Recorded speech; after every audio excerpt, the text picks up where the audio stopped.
Good morning, friends. Mark Holmes here, and as always, I want to thank you guys for watching, commenting, subscribing, and being part of the Joe Boo Sports Report. Without you guys, this does not work without you guys. So let's get open for business here, and let's wake up the football gods. Wake up here, guys. Wake up.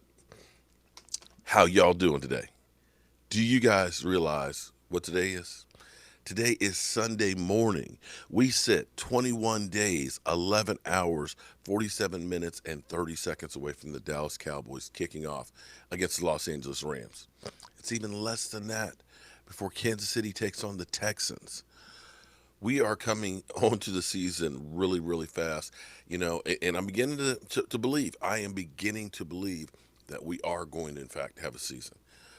It's been a crazy 2020. We know we got two potentially hurricanes that are headed for the Gulf Coast. First part of this week, middle of this week, and stuff. Thoughts and prayers for all those people. We've been dealing with the pandemic, dealing with unemployment. We've just been dealing with a lot of stuff. And we had that whole void of sports, for those first, 4 or 5 months. And now we possibly are looking at an NFL season. And thus far, unless the NFL is hiding it, I haven't heard about a whole bunch of coronavirus, you know, positives since they've really opened up training camp. Although I still question what are the illnesses that are going on in Philly? Is it they had cheesesteaks and they got sick, food poisoning? But they've got some players that have been listed on out with illness. I'm just curious what it is that they got. But be that as it may, let's focus in on the Dallas Cowboys. Although I'm still wondering where'd all the Eagle fans go? They're not in here as thick as they used to be. I'm just trying to understand that because before they were literally like cockroaches. Everywhere I went, there were Eagle fans. But anyway, the Dallas Cowboys. If we are to believe what we hear in the media, it's always going to be, everything is rosy and everything sounds good or looks good and they're ready to rock and roll. So you have to take that with a grain of salt, everything that you hear.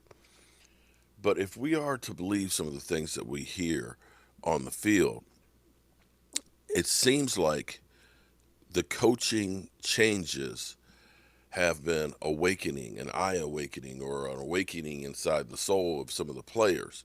We hear about Tristan Hill, who now seems night and day different from where he was last year. He didn't get a lot of opportunities last year because we had quite a few good players, although now I think we've got more really good players, and it seems like he's getting more opportunities. Does that seem like the reverse? When you think that you've got Emerson Griffin out there, you think you had Gerald McCoy, you think you have Alden Smith, and you bring in a Don Terry Poe and you got a Gilmore. That it seems like there's a whole lot more guys out there, and it would seem to be that you're getting less reps, but he's actually getting more reps than he did last year when we didn't have quite as many guys, when we had a lot of injuries on the line and stuff. So that is encouraging because you never want to draft a guy in the second round and end up having him not pan out. It's just travesty that Taco Charlton didn't make it on the Cowboys. You can't waste draft capital. That's how you truly build a team. But it's interesting that what we're hearing from Ed Werder is that the whole idea and concept of DeMarcus Lawrence standing up on some plays actually came from DeMarcus Lawrence. He actually wanted to try that some, try and get a new look and a new feel. And it seems like the coaches are open to input from the players. They're trying to actually, this is my reasoning. Okay, I'm not told this or anything like that, or this is just my inference. So if it's right, hey, great, you can pat me on the back. If it's wrong, then okay, it's just a thought. But I think what the coaches are trying to do, because they are new to these players and things like that, is what you're really good at. Some things that you enjoy doing. See, for me, I am great at framing up a house, or building the box, or coming up with the concepts and stuff. I'm great at doing that thing. You need something that nobody's built before, I can come up with a way to do it. That's my strong thing. That's what I do really, really well. I can do that in my sleep. What's not my strong suit is doing the varnish and the painting and things like that. I can do it, if I have to. I mean, if I got hey, I got bills I got to pay and I got to paint this house, I'm gonna paint this house. But it's not the thing that I do best at. You're better off if you got me building it and let somebody else paint it. You follow what I'm saying?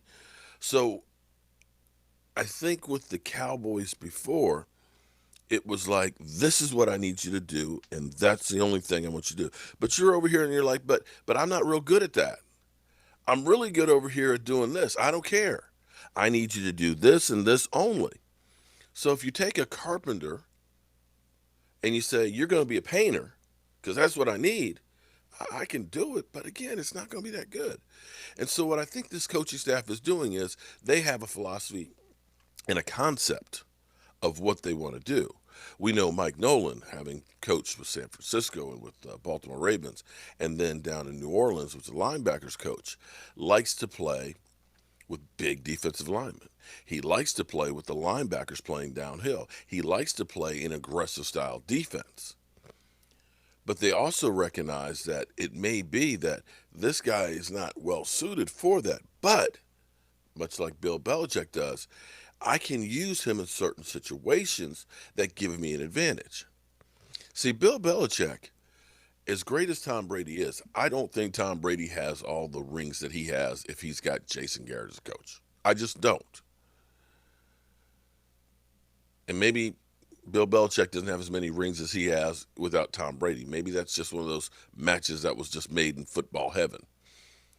But you need to have a guy who can give you an advantage because you can't just outperform everybody week after week. You can't always say, I've just got better talent, so I'm going to maul you. Sometimes you got to be able to trick them.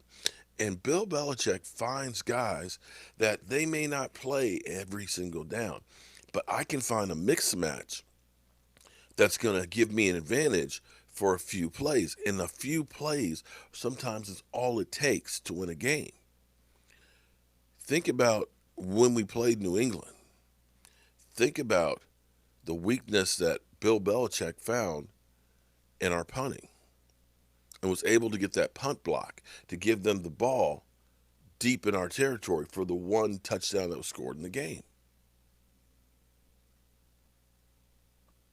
That one play, along with the phantom tripping calls, won the game for New England. So this coaching staff is trying to bring out of the players things that they like to do that they know that they're good at, to evaluate them more and to figure out ways of using it and incorporating in it. And I think this is one of the reasons why we keep hearing a hybrid defense.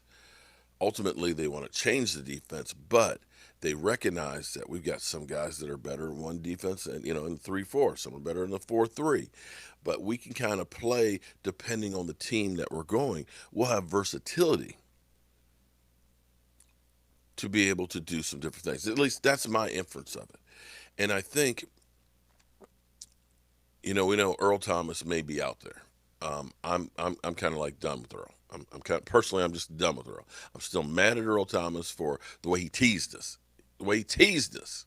That his whole thing was, I want to be a Cowboy and all that, and you go to Baltimore for more money. So, you know what? I'm done with you. Some people say, no, we need to bring him in and stuff. But I think that this defensive staff actually has a lot of faith in Clinton Ha-Ha-Dix and Xavier Woods. And this goes back to Rod Marnelli's defense that was more bend, don't break, which took the aggression out of it. And if you actually watch Xavier Woods when he played in college, Xavier Woods was very aggressive. He was allowed to take chances. You saw him picking the ball off all over the place. And I think that the Cowboys may have more faith in Clinton Ha-Ha-Dix and Xavier Woods than what we actually do. I think they actually feel that with the pressure that they're going to be able to put in on the defensive line, with getting at Jalen Smith chasing on the weak side, that these guys will be able to roam and thrive a lot better. I could be wrong. They may be thinking that it may be that the money that they ended up saving or creating cap room with Tyron Smith's deal is going to be used to bring in another monster. I kind of have a feeling that maybe, if it's me, it's one of two things. And I kind of said this yesterday, that it's just in case money. if a deal just happens to come across, we got some extra cap money that we can just do it. I don't think it's going to be used for Earl Thomas. I just don't. But by creating that room now, if it's not used in that rainy day fund, you can roll that over next year. And immediately, once the end of the season is over, you've already got some cap room in place that you can go ahead and get your Dak Prescott deal done. That's what I think. That's what I think they're going to do. Is they're just kind of saying, you know what, if we create some of the space, we can get that money out there for next year. We're in a position where teams like the Eagles that are way in cap hell are going to have to cut people or restructure. They're not going to be in a position to take advantage of free agency. And you now see the Dallas Cowboys have evolved on free agency, truly evolved on free agency. So we'll have to wait and see how all this goes.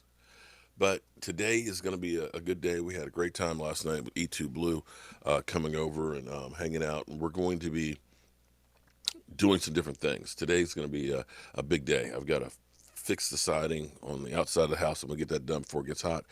But then I'm going to be in here working today, setting up the new computer system and figuring out how I'm going to actually get it in here and set up. Um, but we tomorrow night should be a lot different and a lot better as far as the setup, and we won't have that little anymore. That of the, yeah, it literally pisses me off every time I see it. So that will no longer happen, and I just got to figure out how to make all this work. And we may be working on. Um, this is getting to be a lot that I'm doing. You know, it's just me. It's just me. And literally, there's one, two, three, four computers. Then there's actually three cell phones that control the cameras. I got a mic mixing board that's in here. I've got three screens, four screens that are in front of me. And when I do a live stream on Monday and Friday nights, it's just me doing all. Oh, and I got, of course, the stream guide too. It's literally a one-man show, and so we're working on maybe adding somebody to the set for our live streams to help, so that way we can make sure we do the drawings and get those things down and take care of some of the board and things like that, so we can really focus in on you guys, so I can get to more of the comments and focus in on everything else. So you never want to stand pat. You always want to constantly evolve and grow, because when you don't, you get passed by. And I'm not trying to get passed by. All right, y'all. Hope you guys are having a great Sunday. I'll probably, if I can get this computer hooked up, I'll probably just do a live stream sometime today just to test out the system to see if it's actually going to work or if I mucked it up or whatever. All right. I'll see you soon.